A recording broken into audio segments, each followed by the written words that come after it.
SFIO case ഒരു കെട്ടിച്ചമച്ച കേസല്ല. ആദായ നികുതി വകുപ്പ്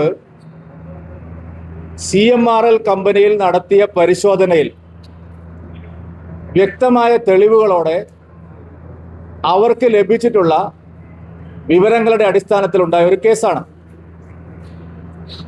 ഇൻകം ടാക്സ് അപ്പീൽ കമ്മിറ്റിക്ക് മുമ്പാകെ CMRL കമ്പനി ഉദ്യോഗസ്ഥർ നേരിട്ട് നൽകിയ അഫിഡവിറ്റ്, അതായത് കേരളത്തിലെ പ്രമുഖരായിട്ടുള്ള പല രാഷ്ട്രീയ നേതാക്കൾക്കും തങ്ങൾ കോടിക്കണക്കിന് രൂപ, ശതകോടിക്കണക്കിന് രൂപ നൽകിയതിന്റെ വിശദാംശങ്ങൾ CMRL കമ്പനി ഉദ്യോഗസ്ഥന്മാർ തെളിവെടുപ്പിനിടെ സ്വമേധയാ അപ്പീൽ കമ്മിറ്റിക്ക് നൽകിയിട്ടുള്ളതാണ്.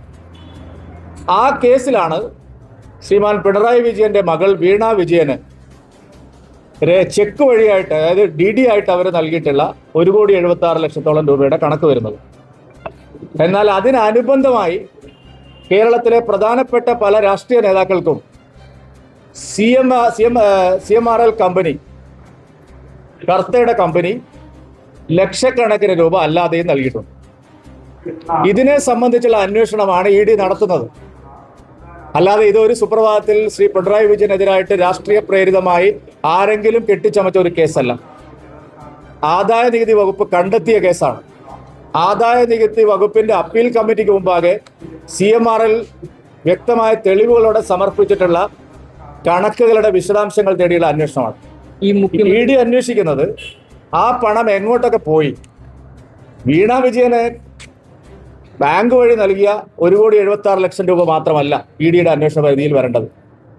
അതിനപ്പുറത്ത് കേരളത്തിലെ നിരവധി രാഷ്ട്രീയ നേതാക്കന്മാർക്ക് കോടാനുകോടി രൂപ ഇവരെന്തിനാണ് നൽകിയത്? വീണ വിജയന്റെ കമ്പനി എന്ത് ജോലി ചെയ്തിട്ടാണ് അവർ ഈ പ്രതിഫലം നൽകിയത്? വീണയുടെ മൊഴിയുണ്ടല്ലോ. ഒരു ജോലിയും ചെയ്യാതെയാണ് വീണ വിജയൻ ഈ പ്രതിഫലം, ഈ പണം വാങ്ങിയതെന്ന് അവർ തന്നെ സമ്മതിച്ചിരുന്നു. ഇന്നലെ നിങ്ങൾ പല മാധ്യമങ്ങളിൽ റിപ്പോർട്ട് ചെയ്തതായി കണ്ടു.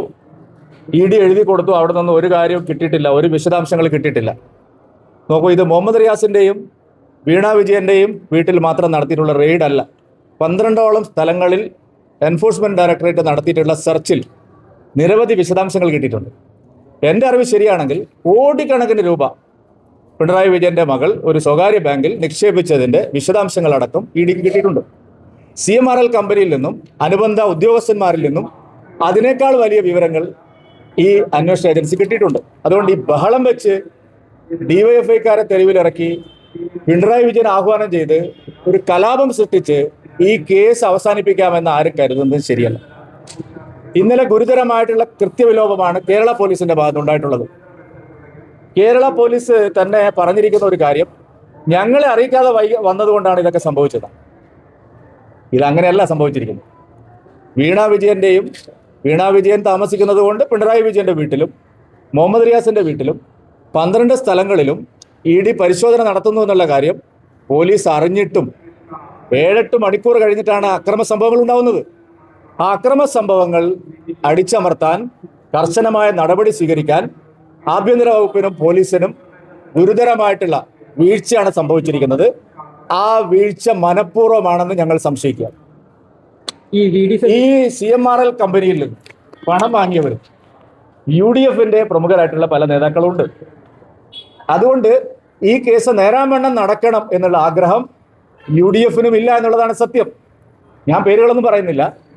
കരിമണൽ കർത്തയുടെ കയ്യിൽ നിന്ന് പിണറായി വിജയനെ പോലെ തന്നെ CPM നേതാക്കളെ പോലെ തന്നെ ഉന്നതരായിട്ടുള്ള പല UDF നേതാക്കളും കൈക്കൂലി വാങ്ങിയിട്ടുണ്ട്. എന്തിനാണ് അവർ വാങ്ങിയത്? നമ്മുടെ അമൂല്യമായിട്ടുള്ള ധാതുലോഹങ്ങൾ ഇവിടുന്ന് കടത്തിക്കൊണ്ടുപോയി വിദേശത്ത് കൊണ്ടുപോയി വലിയ കുറ്റം ചെയ്തിട്ടുള്ള ആളുകൾക്ക് അവരുടെ പാരിതോഷികമായിട്ടാണ്, രാഷ്ട്രീയ സഹായം അവർക്ക് ലഭിക്കാൻ വേണ്ടിയിട്ടാണ് വ്യവസായ വകുപ്പ് പോലുള്ള, ആഭ്യന്തര വകുപ്പ് പോലുള്ള പ്രധാനപ്പെട്ട വകുപ്പുകൾ കൈകാര്യം ചെയ്യുന്ന പല ആളുകളും ഈ കമ്പനിക്ക് സഹായം നൽകിയിട്ടുള്ളത്. അതുകൊണ്ട് ഇത് വീണ വിജയനിലേക്കും പിണറായി വിജയനിലേക്കും പോകുമ്പോൾ അത് UDF, VD സതീശൻ പിന്നെ പ്രധാനമന്ത്രിയെ കണ്ടു, ആഭ്യന്തരമന്ത്രിയെ കണ്ടു എന്നൊക്കെ ഇതൊക്കെ വെറും പറച്ചിലാണ്. ഈ കേസ് ശരിയായ നിലയിൽ തെളിയണമെന്ന് കേരളത്തിലെ UDFും ആഗ്രഹിക്കുന്നില്ല. LDFും UDFും തുല്യമായിട്ടുള്ള അളവിൽ കുറ്റം ചെയ്തിട്ടുള്ള ഒരു കേസാണിത്. ഇപ്പോൾ മുഖ്യമന്ത്രിയുടെ മകളുടെ പേരിൽ മാത്രമാണ് രേഖാമൂലമുള്ള പണത്തിന്റെ വിശദാംശങ്ങൾ കിട്ടിയത്. അതിനപ്പുറത്തേക്കുള്ള അന്വേഷണങ്ങൾ നടക്കും. അത് നടക്കുമ്പോൾ കേരളത്തിലെ LDF-നും UDF-നും പിടിച്ചു നിൽക്കാൻ പറ്റാത്ത സ്ഥിതി വരും. അതുകൊണ്ടാണ് ആഭ്യന്തര വകുപ്പ് ഇപ്പോൾ തന്നെ ഈ ED അന്വേഷണത്തെ അട്ടിമറിക്കാൻ വേണ്ടിയാണോ എന്ന് സംശയിക്കുന്ന നിലയിൽ ഇന്നലെ എടുത്ത നടപടി. പക്ഷെ ആഭ്യന്തര വകുപ്പിന് തിരുത്തേണ്ടി വരും. ഇത് അന്വേഷിക്കുന്നത് ഇന്ത്യ രാജ്യത്തെ ഏറ്റവും പ്രധാനപ്പെട്ട ഒരു ഏജൻസിയാണ്. അവരുടെ ഉദ്യോഗസ്ഥന്മാരെ ആക്രമിച്ച് പരിക്കേൽപ്പിക്കുക, വധശ്രമം നടത്തുക, ഇങ്ങനെയുള്ള കാര്യങ്ങളിലെല്ലാം പോലീസ് ഒരു ഒത്തുകളിയാണ് നടത്തിയത്. ശ്രീമാൻ MV ഗോവിന്ദന്റെ നേതൃത്വത്തിലുള്ള ഉന്നതരായ നേതാക്കളാണ് ഈ അക്രമ സംഭവങ്ങൾക്കെല്ലാം തിരുവനന്തപുരത്ത് നേതൃത്വം നൽകിയത്. അവരെ ആരെയും പോലീസ് പ്രതി ചേർത്തിട്ടില്ല. MV ഗോവിന്ദനുണ്ട്, മുൻമന്ത്രി ശിവൻകുട്ടിയുണ്ട്, നിലവിലുള്ള MLA ജോയ് ഉണ്ട്, അതുപോലെ പ്രമുഖരായിട്ടുള്ള പല CPM നേതാക്കളും അറിഞ്ഞുകൊണ്ട് 2 രാജ്യസഭാ അംഗങ്ങൾ, അതായത് നമ്മുടെ റഹീമും അതുപോലെ ജോൺ ബ്രിട്ടാസും അടക്കമുള്ള 2 രാജ്യസഭാ അംഗങ്ങൾ, ഇവരെല്ലാം ചേർന്നാണ് ഈ അക്രമി കൂട്ടങ്ങളെ അവിടെ സംഘടിപ്പിച്ചത്. അക്രമകാരികളെ പാർട്ടി ഓഫീസിനകത്താണ് അവർ ഒളിപ്പിച്ചിരിക്കുന്നത്. TP ചന്ദ്രശേഖരന്റെ കാലത്ത്, കൊലപാതകത്തിന്റെ കാലത്ത് കണ്ണൂരിലെ CPM നടത്തിയ അതേ മാതൃകയാണ് ഇന്നലെ തിരുവനന്തപുരത്ത് അനുവർത്തിച്ചത്. അതുകൊണ്ട് ഈ കേസ് അട്ടിമറിക്കാൻ CPM പ്രവർത്തിക്കുന്നു, അതുപോലെ തന്നെ UDF-ഉം പ്രവർത്തിക്കുന്നു എന്നാണ് ഞങ്ങൾ മനസ്സിലാക്കുന്നത്. പക്ഷെ സത്യം വെളിച്ചത്ത് വരിക തന്നെ ചെയ്യും. ഉപ്പ് തിന്നവരെല്ലാം വെള്ളം കുടിക്കും. ഈ CMRL കേസിൽ ഒരു കാരണവശാലും UDF-നും LDF-നും അവരുടെ നേതാക്കളെ രക്ഷപ്പെടുത്താൻ കഴിയില്ല. ആധുനിക മെഷീനറി സംവിധാനങ്ങളോട് കൂടി വിദഗ്ധ തൊഴിലാളികളുടെ സഹായത്തോടെ കൃത്യതയോടെ നിങ്ങൾക്ക് വേണ്ട അളവിലും വലിപ്പത്തിലും വളച്ചെടുക്കുന്ന TMT സ്റ്റീൽ റിങ്ങുകൾ നിർമ്മിച്ചു നൽകുന്നു.